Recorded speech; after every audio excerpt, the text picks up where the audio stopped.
Avant d'entrer en gare d'Annemasse, les passagers sont priés de mettre leur masque, une habitude déjà bien ancrée après une semaine de déconfinement. Pour la sécurité de tout le monde, c'est bien parce que chacun doit se protéger et se donner le moyen de sauver son proche. Je ne savais pas que c'était obligatoire, mais c'est devenu un réflexe.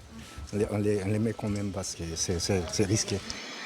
Mais à bord du Léman Express, le RER transfrontalier, comme dans le tramway entre Annemasse et Genève, les règles du déconfinement diffèrent d'un pays à l'autre. Port du masque obligatoire côté français, simplement recommandé côté suisse.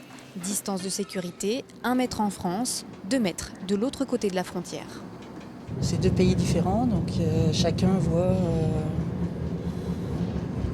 Il y a du bon et du mauvais des deux côtés. Je suis assez serein et j'estime que les gens vont être assez intelligents en tout cas pour faire attention. À la frontière, les douaniers contrôlent les passagers, car avec la crise du coronavirus, la Suisse restreint les entrées sur son territoire. Je pense qu'il y a aussi une période d'adaptation qui est en cours. Il est possible que les autorités françaises nous demandent encore des adaptations complémentaires. Il va de soi que si cela est souhaité, nous le ferons. De même que nous sommes à l'écoute des principes édictés par les autorités suisses. Donc nous faisons en sorte de nous adapter pour être conformes, bien entendu, aux législations et aux meilleures pratiques.